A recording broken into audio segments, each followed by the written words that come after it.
So welcome everybody, and thank you for joining us today for laying the groundwork for success, planning for competency-based education and outcomes. I'm Dr. Dina Kurzweil. I'm the director of the Education Technology Innovation Support Office and an associate professor in the School of Medicine. Today presenting for us, we're very honored to have Dr. Beth Marcellus and Dr. Linda McCauley, who will be telling us all about competency-based education and outcomes, answering questions, and really helping us move forward in this new era. I'm going to go ahead and let them take it away. Okay, thanks, Dina. Here are the goals for today's session. Please take a moment to review them.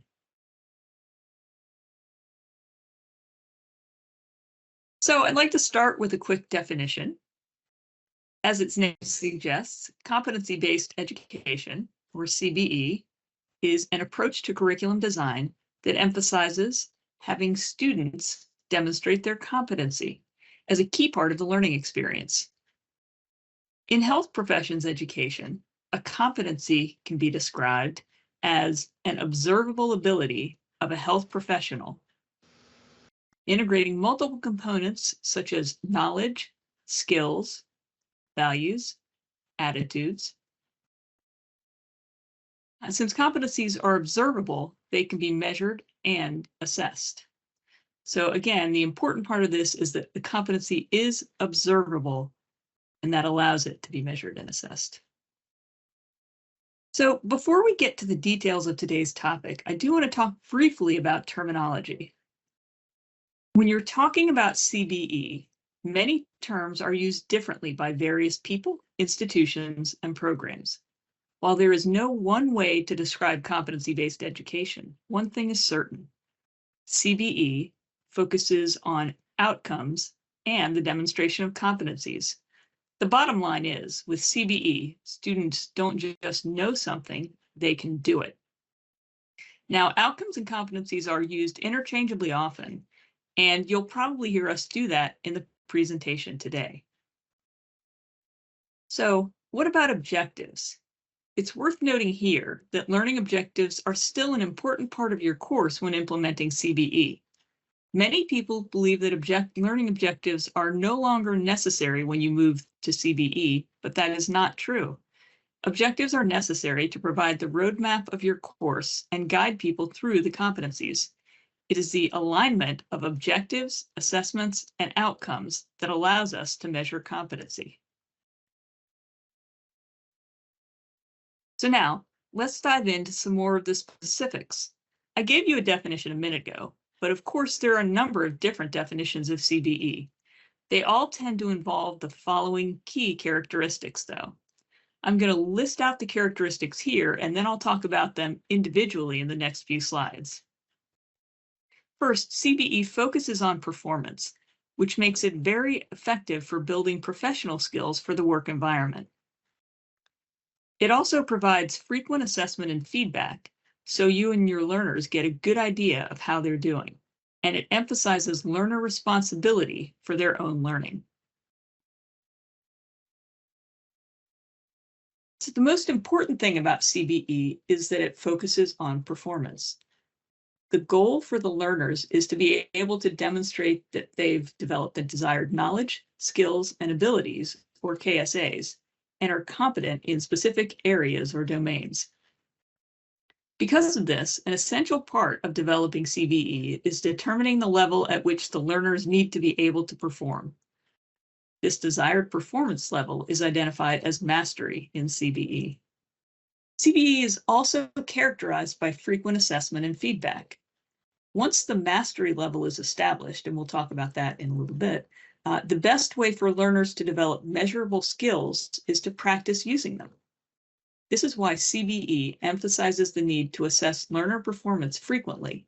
Competencies should be demonstrated and assessed over time by multiple methods, and performance should be assessed by multiple people to ensure that the assessment is not subjective, or the results are not due to luck or a specific characteristic of the assessment or the grader. Assessment should also provide the learners with appropriate feedback that tells them clearly and specifically what they did right and what they did wrong. So CBE emphasizes learner responsibility as well. Because there are so many opportunities for assessment and feedback, CBE allows learners to identify their own strengths and weaknesses. Feedback given on assessments should point learners in the direction of appropriate materials so that they can take charge of their own learning by addressing their weaknesses and building on their strengths.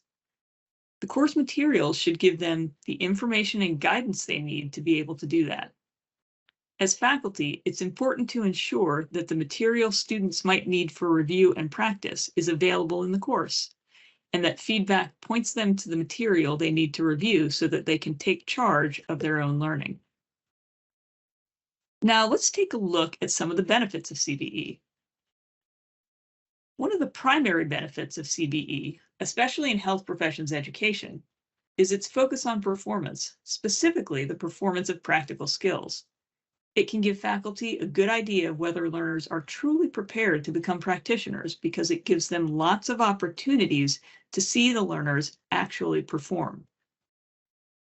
Learners emerge from CBE with a more consistent standard of learning, having met all the competencies included in an educational program. So this translates very nicely into being able to develop specialized skills for the work environment. This focus on practical skills is why many professional organizations like AACN, AAMC, ADEA, and ABET advocate for CBE. Professional organizations also tend to emphasize that their learners need to be able to show what they know or apply their skills in a variety of contexts. So this emphasis on preparing learners for future practice makes CBE especially learner-centered. The endpoint of the educational experience is to ensure that learners have mastery of the competencies they'll need in the future when they must be able to perform these skills independently. And of course, research indicates that learners are more active, engaged, and motivated when they have coursework that is challenging, but within their capacity to master. CBE accomplishes this by linking progress to mastery. So those who attain mastery quickly can move on and focus on refining their skills, while learners who need more time have multiple opportunities to practice and receive feedback that helps them to get where they need to be.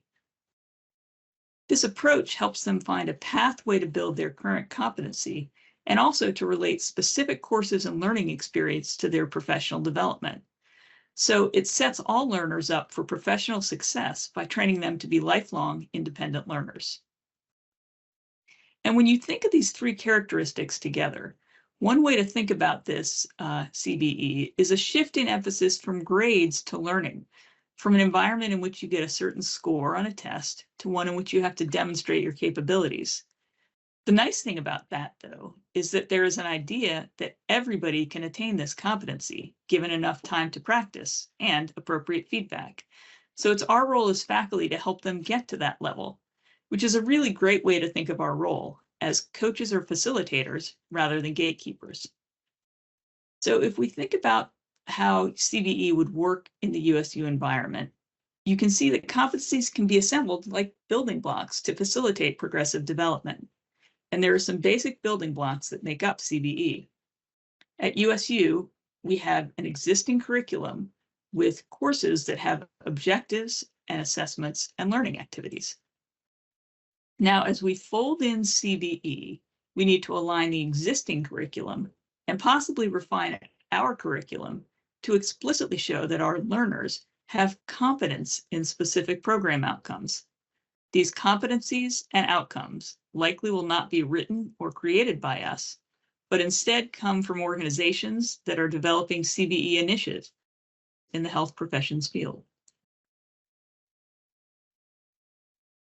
So is the alignment of objectives, assessments, and outcomes that allows us to measure competency.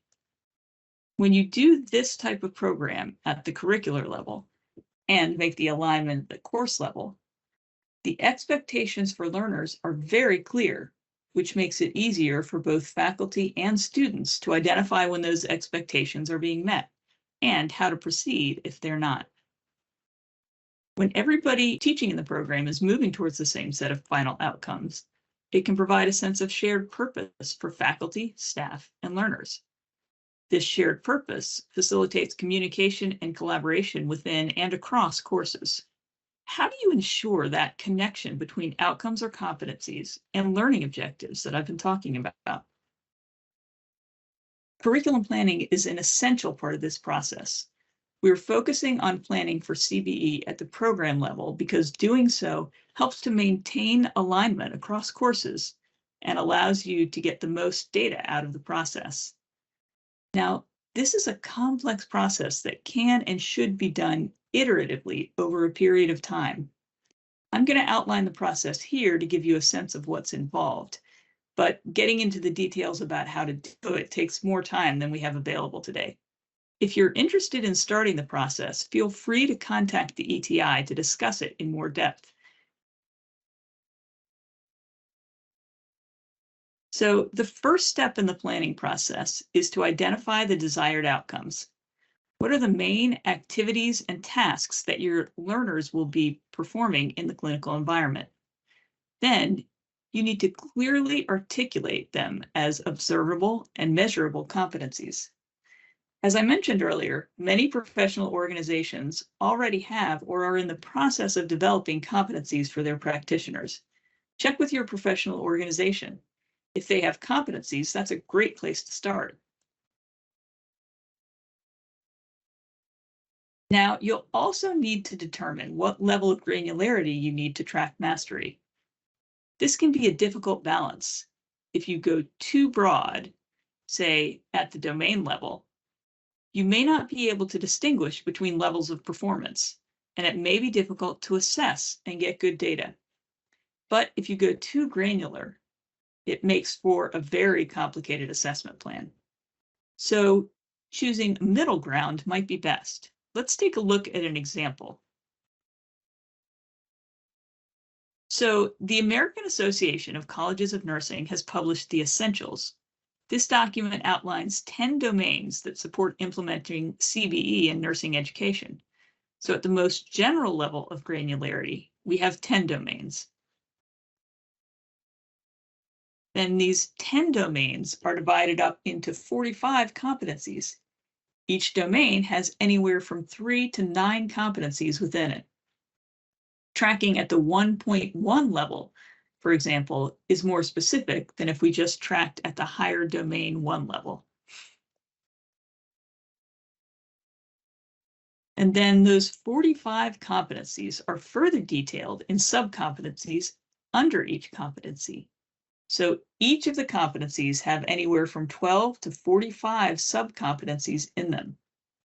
Tracking competency at the subcompetency level is much more specific and granular, but it's also more complex. So we need to decide at what level we're going to track. Are we going to track at the domain level, the competency level, or the subcompetency level if we were using this particular organization's published competencies? Once we figure that out, we can align our curriculum to it. But this is not a trivial decision. So think about this. You've seen this picture before, but now think about it knowing what you know. So if you have 10 domains with 45 competencies and 232 subcompetencies, and each one requires multiple observations or other assessments, so maybe you want 10 for each, and you have 100 students, you're then looking at 45,000 assessments per year for a 4-year program, if you choose the middle level of granularity.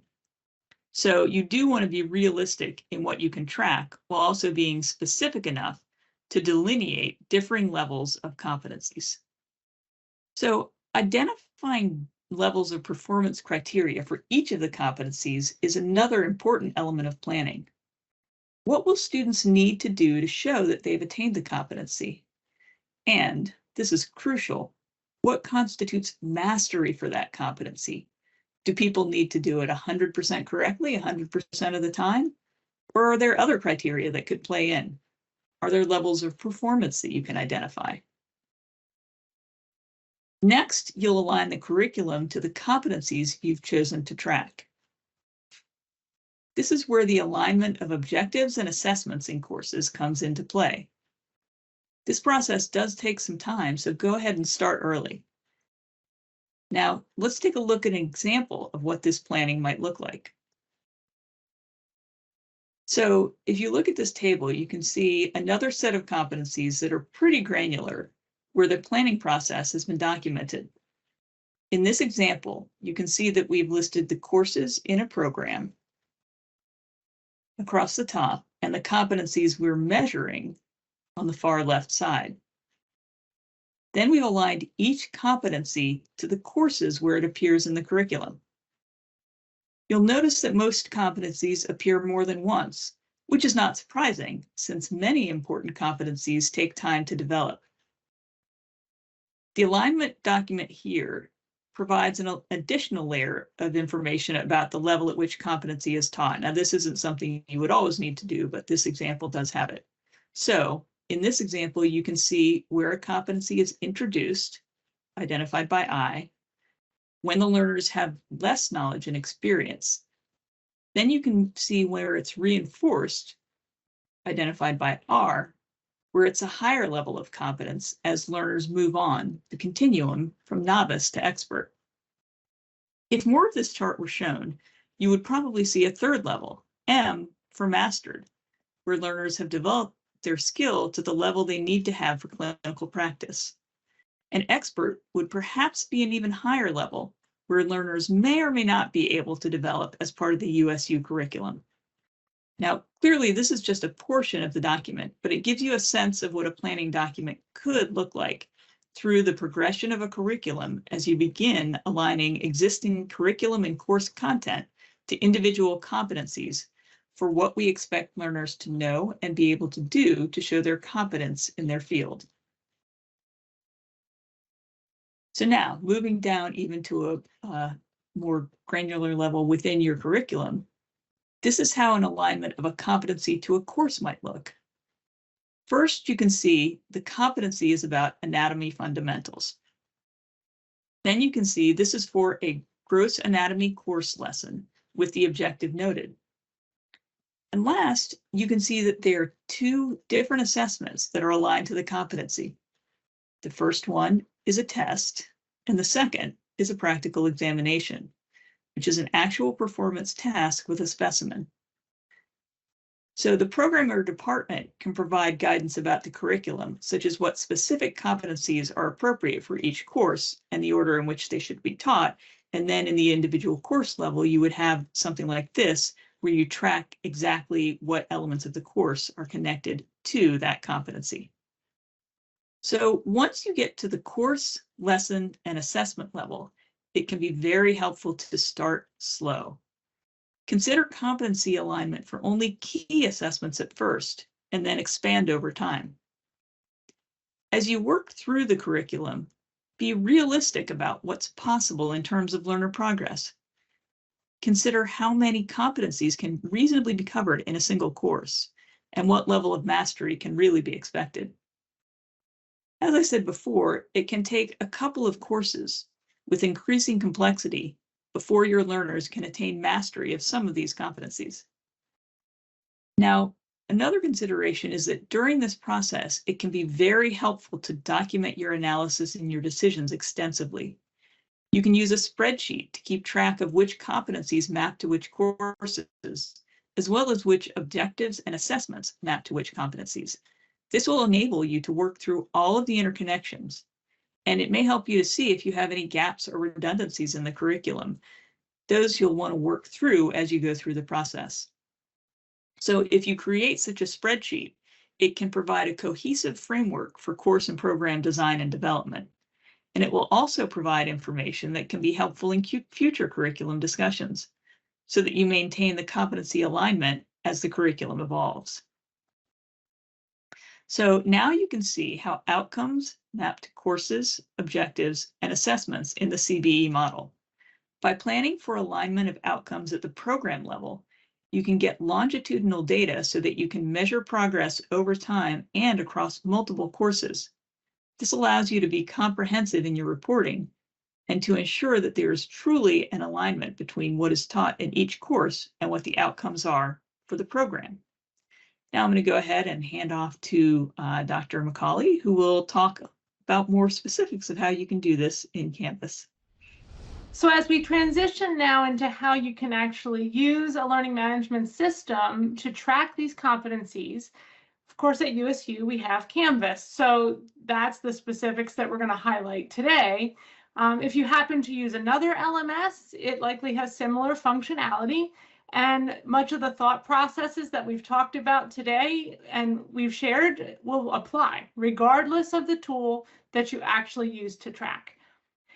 So Canvas Outcomes, that is the tool that we have in our learning management system that will allow us to track and report over time across courses for these competency alignments that we've been talking about today.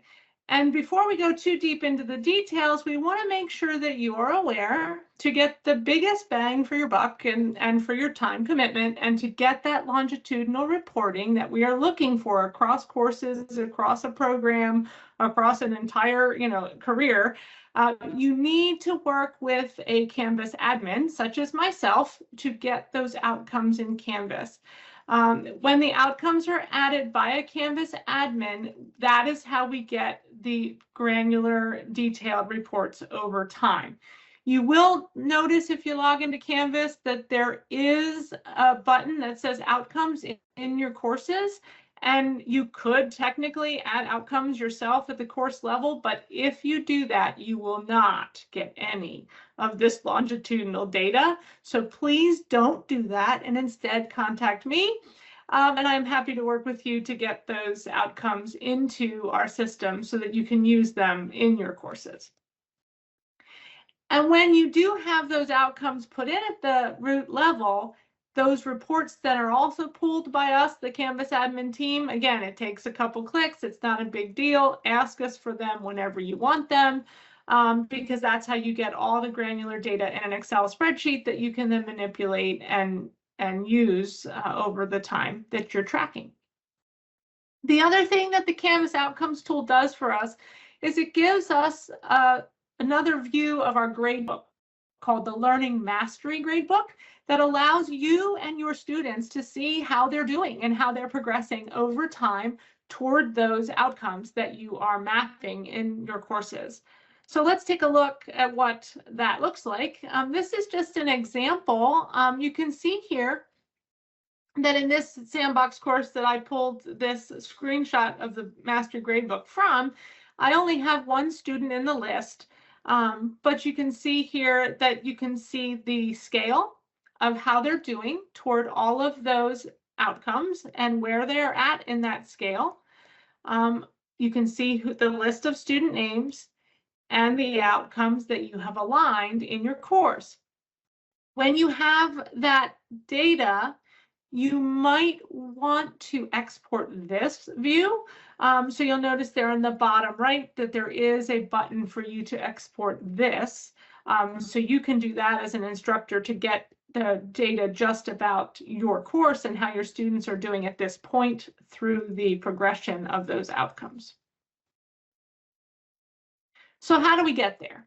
If you want to have access to that learning management or learning mastery gradebook, if you want to have access to longitudinal data about how your students are progressing in those outcomes and competencies, we need to get those outcomes into Canvas. So as you begin to plan to implement this, what's the data we need?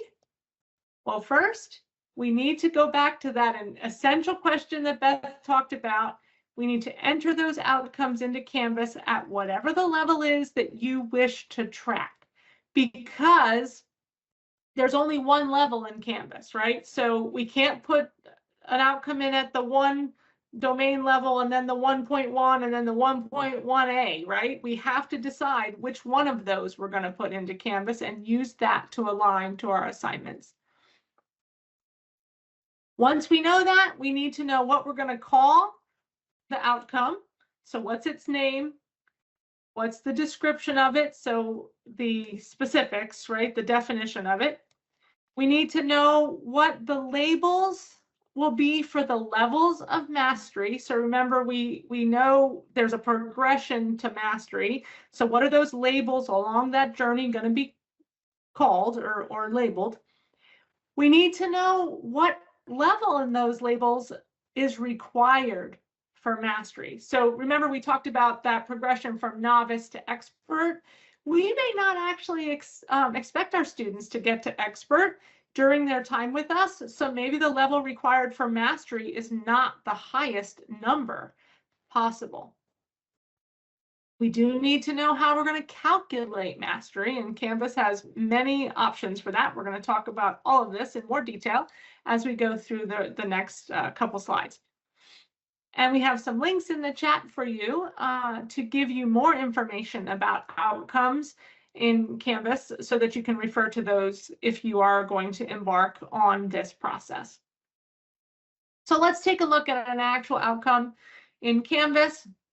This is just a dummy outcome. Obviously, there's, lorem ipsum text in here, but it'll show you what we need and how it's laid out within the interface so that you're prepared to give us this information if you want to use the outcome tool in Canvas. So the first thing is the name, or also the friendly name. So there's two fields. Often people make them the same, the name and the friendly name. But if you feel like the naming convention that you're using needs some wordsmithing for your students, you can give it a different name in the friendly name box because that's what they'll see. In this case, this example says A.1, which is pretty not descriptive, and I don't know about you, I will not remember what A.1 is, so I would encourage you to also include some words, a few key words about what A.1 is, so as you're working with the outcomes, it's easier to know what you're aligning to your assignments, even though, yes, the organization probably numbered them and labeled them in such a way. And then we have the description, or in the case of what students see, the friendly description. That's the details. That's what the outcome is actually measuring. It's the definition, it's the specifics that you're looking for so that you know that students have actually mastered it. So that is your full text. That is where you want to take word for word what the organization has given you for that standard or outcome and put it into the tool. Next, we have the labels for the levels of mastery. This is where you describe that progression along the proficiency levels and the number of points each of those levels would receive. This is important because obviously Canvas has to do math over the course of anywhere this outcome is aligned to an assignment or a quiz question. You need to make sure it knows how to calculate mastery. And you want to label those levels in a way that helps the students know how they're doing and how they're progressing toward what you're looking for. Then you need to decide what is the level for mastery. Now, in the example we have here, mastery was set at the highest point value possible of 3, but maybe you have another level beyond that. For example, reflective practice is using outcomes in Canvas right now, and the rubric that they're using to align to all of their assignments has mastery set, I think, at a 2, but the rubric itself goes up to a 4 because we don't necessarily expect a medical student to be at a 4 in their ability to reflect, but we want them to be at a 2, and that would be considered green on the Learning Mastery Gradebook as mastered. So it's important to make sure you determine the appropriate level of points for mastery. And then last, we have the proficiency calculation, and we're going to go into more details about these options, but this is the mathematical calculation that Canvas will do behind the scenes to determine the level of mastery across multiple measures over time. So in other words, if they're green or orange or red, or in that Learning Mastery Gradebook, it's doing the math behind the scenes to determine that color and also the number. So what options do we have to actually calculate proficiency? Well, there happens to be 6 options in Canvas. The first three are pretty straightforward. The last three are a little more detailed. So we're going to go into those in a little bit more specifics here over the next few slides. So the first complex proficiency calculation method that you might consider is called weighted average. And weighted average, as is defined here on the slide, is most recent results count as 65% of the weight. And then there's an average of all the other results counting as 35% of the weight. And all that math is done behind the scenes, and then it returns the final score. And if that final score is at the mastery level, it would be green in the Learning Mastery Gradebook. You'll notice here that the settings do allow us to customize the weight for that most recent result. The default is 65, but you could change that if you wanted to. The second more complex calculation method is called decaying average. And this is also defined here for you on the slide, and you can customize again that most recent assessment weight. So by default, it is 65. But in this case, between two assessments, the most recent assessment gets 65% of the weight, the first gets 35%, and then each additional assessment, the sum of the previous score calculations decay by an additional 35%. And that's how the score will get returned. Again, you can customize that percent to meet your need of that decaying average to be balanced as you wish. And then the last method I wanted to give a specific slide to is that n number of times. In this one, the student must achieve mastery however many times you've placed in the box, and by default it's 5. But it must be in between the numbers of 1 and 10. And once they have done that, so whatever level you've set as mastery, once the student has scored that score or better, they will be listed as green on that competency or mastered. And note for this one, scores above mastery will be averaged to calculate that final score. So in the case of like reflective practice, where mastery is set at 2, but the rubric goes up to a 4, those scores of 2, 3, or 4 are figuring into the number of times, but anything above level of mastery gets averaged to figure out their final score when you download those spreadsheet reports. And then just to recap the other three that I didn't do specific detailed slides on because they're pretty straightforward. You can use the most recent score to be the determiner of mastery. You could use the highest score or the average score. And all those are pretty straightforward. So as you think about potentially using outcomes in Canvas, before you dive in, we do want to remind you again that a Canvas admin, such as myself, needs to enter those outcomes so that you get the data you're looking for over time. You need to plan. I know, there's some folks on the call today that have worked with us and they know that before we even touch Canvas, we have to figure out that alignment, and we have to figure out the levels and the wording and all of those things in that spreadsheet so that we can easily enter the data into the system. And the reason we do that is because edits to outcomes can potentially cause data integrity issues. Because think about this, if you are tracking over a program and halfway through the program, you change your mind about the outcomes you are aligning to different things or the level of the outcome that you are tracking, now you no longer have longitudinal data because you've changed the outcomes midstream. So it's really important to get those as finalized as possible before you start using them within the system. And you really do want to consider that level of mastery. Are you looking for that perfection? Is it at the highest level of whatever your rubric is or whatever the outcome proficiency levels are? Or is it something a little bit lower like we did in reflective practice, because we don't necessarily assume that students are going to get to the expert level, but we would still want to be able to measure if they did, but we don't necessarily need them to get there to be green. in that Learning Mastery Gradebook. And of course, how to calculate is important because that will inform how the scores are returned. And that's really a philosophical conversation. I'm not a statistician by trade, but really it's what makes sense for you and your program. And it's probably worth noting that once we put outcomes into the system, we have to choose the level of mastery and the calculation method across the board. So anybody who is going to then use those outcomes is using the same level of mastery and the same calculation method anywhere the outcome appears.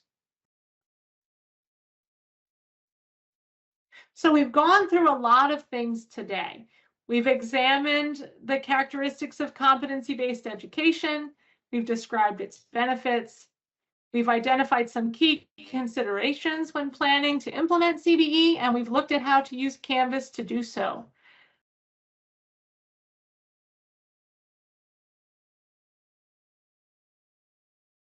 Thank you for watching today's Teaching with Technology Brown Bag session.